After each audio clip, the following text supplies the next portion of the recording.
देखिए आशीष, देखिए पहले तो सपोर्ट डिस्कस कर लेते हैं। 24,800 से 24,850 ये आपका पुट राइटर्स का जोन है, ये नहीं टूटना चाहिए, क्योंकि अगर ये टूटा तो मार्केट में थोड़ा पैनिक आएगा और फिर वो आपका जो 24,690 से 24,750 का जो रिसेंट लो है वो इन क्वेश्चन आ जाएगा। अगर ये टूट गया तो मार्केट बड़ा करेक्शन करेगा, इसमें मुझे कोई डाउट नहीं है। और अगर ऐसा होगा तो फिर मैं I will first to accept कि वो अप्रोच गलत निकली, बट अभी आने देते हैं उसको। रेजिस्टेंस कहाँ मिलेगी आपको? पहले 25,100 से 25,150 कल का हाई, और उसके बाद बड़ा रेजिस्टेंस आपका 25,200 से 25,250। मेरा ये मानना है कि आज आपको फर्स्ट रेजिस्टेंस और फर्स्ट सपोर्ट के बीच में मार्केट को इंट्राडे में अप्रोच करना होगा। फर्स्ट सपोर्ट के पास खरीदें, फर्स्ट रेजिस्टेंस के पास बेचें, बस। उसके बीच में जो 100-150 पॉइंट का बैंड है, उसी 100-150 पॉइंट के बैंड में आपको निफ्टी को अप्रोच करना होगा, और स्ट्रिक्टली इंट्राडे। हाँ, जो लोग पोजीशन कैरी करें, क्योंकि मैं तो साफ बोला हुआ है कि अब आप इस मार्केट में पोजीशन लॉन्ग रह सकते हैं। अगर आप वीकेंड पे पोजीशनल लॉन्ग लेकर जा रहे हैं तो ठीक ठाक हेजिंग करनी जरूरी है। अच्छा, वीकली एक्सपायरी का खेल खत्म होने से एक अच्छी चीज़ होगी, हेजिंग आ जाएगी मार्केट में वापस प्रॉपर तरीके से, क्योंकि एक ही एक्सपायरी होगी वही मंथ एंड की, तो आप उसको कर पाएंगे।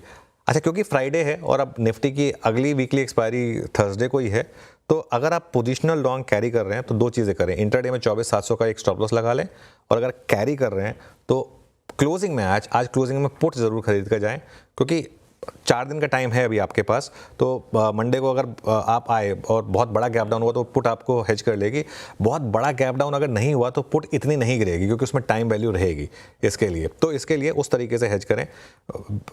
वेंसडे के करीब मैं बोलता हूँ कि पुट लेके नहीं हेज करना चाहिए, लेकिन आप फ्राइडे वीकेंड में तो आप पुट लेके हेज कर सकते हैं। तो ये निफ्टी की अप्रोच होगी। हाँ, ये बात सही है, एक पुट लेके हेज कर लीजिएगा वीकेंड की, जो शायद जिसकी चर्चा हुई थी, अगर कोई रिस्क आना है मिडल ईस्ट से। तो दूसरा निफ्टी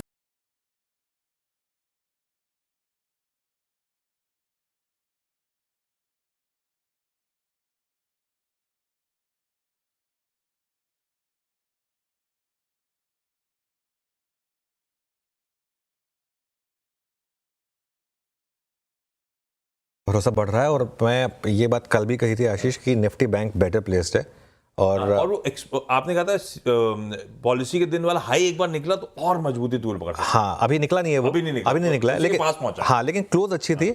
और जो पॉलिसी के दिन मार्केट बैंक निफ्टी गिरा ना, वो अब क्लियर हो गया कि वो पॉलिसी की वजह से नहीं गिरा था, वो एक्सपायरी की वजह से गिरा था। ठीक है, देखिए बैंक निफ्टी एक साइन दे रहा है, मुझे सेंस दे रहा है एक फ्रेश ब्रेकआउट का। अब वो ऑब्वियसली हर चीज़ लेवल के हिसाब से होगी। पहले फर्स्ट रेजिस्टेंस 51,700 से 51,800 जो आपके पॉलिसी डे का हाई था, उसे आई थिंक थोड़ा सा ही ऊपर था। और बड़ी रेजिस्टेंस फिर आपको मिलेगी 52,050 से 52,100। वो क्या है आशीष? वो है आपका 20 डेमा। 51,700 से 51,800 में आपका 10 डेमा भी प्लेस्ड है बाय द वे, और 52,050 से 52,100 में 20 डेमा। देखिए, अगर यहाँ से रिजेक्शन आई तो बैंक निफ्टी बड़ा गिरेगा, लेकिन अगर इसके ऊपर टिक गया बैंक निफ्टी 20 डेमा के ऊपर, तो बैंक निफ्टी में बड़ी रैली होगी, 1,500-2,000 पॉइंट वाली रैली होगी फिर बैंक निफ्टी में।